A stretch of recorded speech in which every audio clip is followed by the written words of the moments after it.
Hello friends, कैसे हैं आप सब। स्वागत है आपका यूपीएससी एट होम प्रविशा के यूट्यूब प्लेटफॉर्म पे।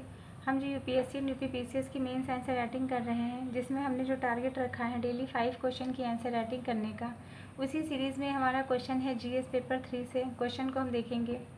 भारत में सशक्त विकास लक्ष्यों के प्रयास पर प्रकाश डालिए। क्वेश्चन क्या पूछा गया है, भारत में सतत विकास लक्ष्यों के प्रयास में प्रकाश डालना है। ये क्वेश्चन हमारा यूपीपीसीएस के एग्ज़ाम में पूछा गया है। सबसे पहले हम इसका इंट्रो देंगे। इंट्रो में क्या बताया गया है, संयुक्त राष्ट्र निर्धारित सतत विकास लक्ष्य SDGs 2030 तक गरीबी उन्मूलन, असमानता घटाने और पर्यावरणीय संरक्षण पर केंद्रित है। भारत दुनिया की सबसे बड़ी विकासशील अर्थव्यवस्था होने के नाते इन लक्ष्यों को प्राप्त करने में एक महत्वपूर्ण भूमिका निभा रहा है। तो ये हमने इसका इंट्रो देख लिया। अब हम इसके जो क्वेश्चन का मेन बॉडी का पार्ट है उसको डिटेल में देखेंगे कि भारत के प्रयास क्या, भारत इन लक्ष्यों को पूरा करने के लिए क्या प्रयास कर रहा है। नीति आयोग का SDG इंडिया इंडेक्स राज्यों और केंद्र शासित प्रदेशों की प्रगति को मापने के लिए है।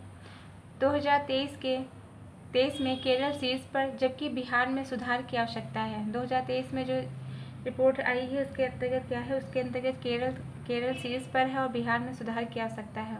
इसके अंतर्गत मुख्य क्षेत्रों में प्रयास किए गए हैं। पहला क्या है, गरीबी उन्मूलन, जो कि किसका पहले जो SDG जो 1 है उसके अंतर्गत बताया गया है गरीबी उन्मूलन। इसके अंतर्गत कौन सी ऐसी स्कीम है जिसके माध्यम से इस लक्ष्य को पूरा किया जा सकता है, प्रधानमंत्री गरीब कल्याण अन्न योजना।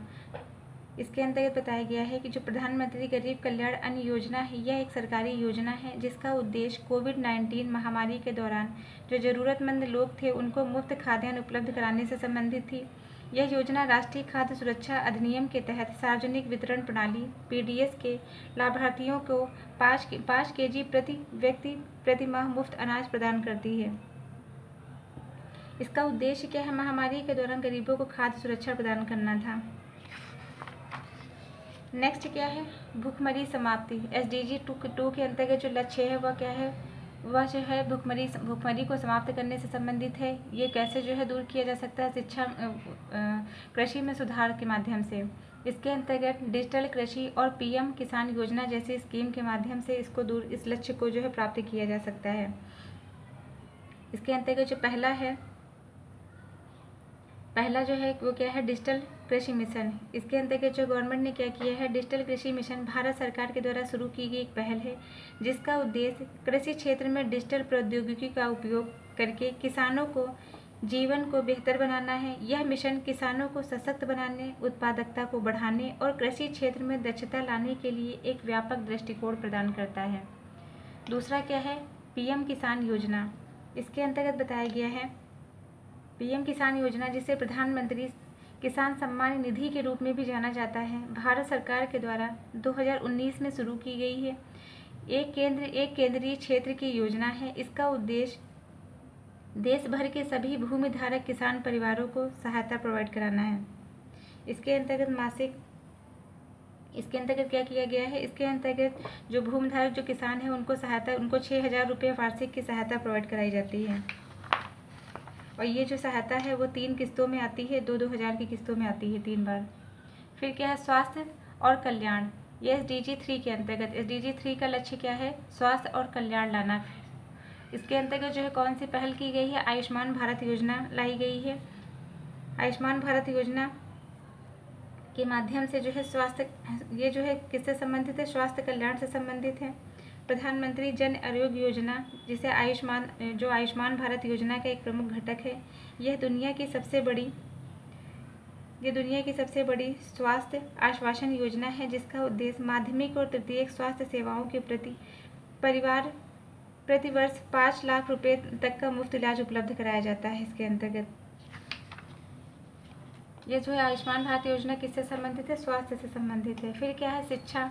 SDG जो है 4 किससे संबंधित है, शिक्षा से संबंधित है। इसके अंतर्गत नई शिक्षा नीति NEP 2020 रहेगी। इससे संबंधित क्वेश्चन हमने पूरा डिटेल में देखा था, इसके पहले की वीडियो में आप लोग देख लीजिएगा। राष्ट्रीय नई शिक्षा नीति 2020,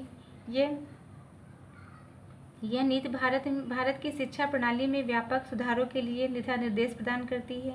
इसमें स्कूली शिक्षा से लेकर उच्च शिक्षा तक की सभी स्तरों में बदलाव किया गया है।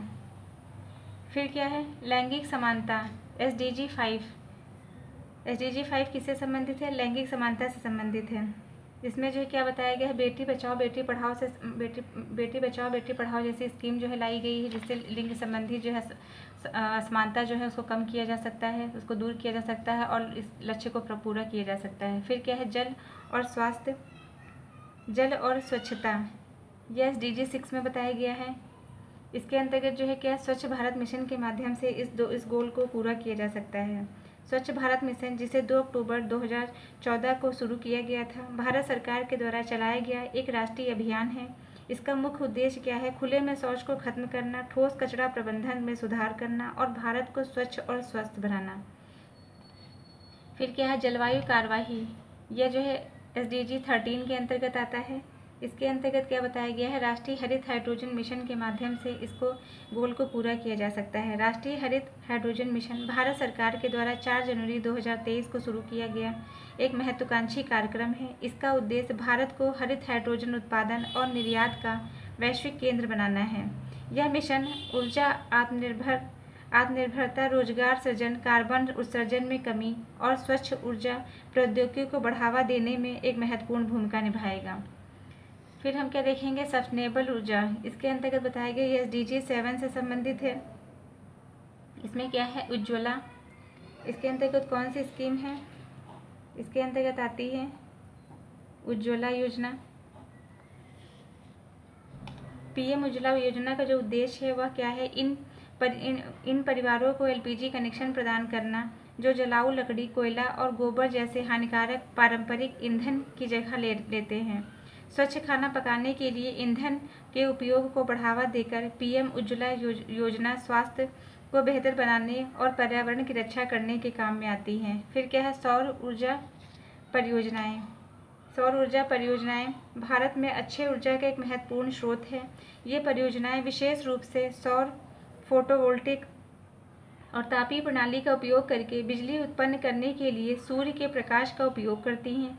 भारत सरकार ने 2030 तक 500 गीगावाट गैर जीवाश्म ईंधन आधारित ऊर्जा क्षमता हासिल करने का महत्वाकांक्षी लक्ष्य रखा है। नेक्स्ट हम देखेंगे भारत की प्रगति का विश्लेषण 2023। इसके अंतर्गत बताया गया है, गरीबी दर में 2016 से लेकर 21 के बीच में 415 मिलियन लोग गरीबी से बाहर आए हैं। दूसरा क्या है, स्वच्छता के क्षेत्र में देखेंगे कि 100% ग्रामीण स्वच्छता कवरेज देखने को मिल रहा है। और नवीकरणीय ऊर्जा, इसके अंतर्गत 175 गीगावाट का लक्ष्य में जो है किसके 175 गीगावाट का जो लक्ष्य था वो उसमें 125 गीगावाट का लक्ष्य पूरा हुआ है। इसके समक्ष कौन सी चुनौतियां हैं और समाधान हैं। चुनौतियों को देखेंगे, पहला क्या है, क्षेत्रीय असमानता देखने को मिलती है। दूसरा क्या है, वित्तीय और तकनीकी संसाधनों की कमी है। जलवायु परिवर्तन के बढ़ते खतरे देखने को मिल रहे हैं। फिर क्या है, समाधान क्या है, राज्य स्तरीय SDGs योजनाएं, मतलब राज्य के स्तर पर भी SDGs योजनाएं जो है क्रियान्वित की जाएं। सार्वजनिक निजी भागीदारी, मतलब PPP मॉडल को जो है सुचारू रूप से कार्यान्वयन किया जाए। फिर क्या है, अंतर्राष्ट्रीय सहयोग और फंडिंग की जाए।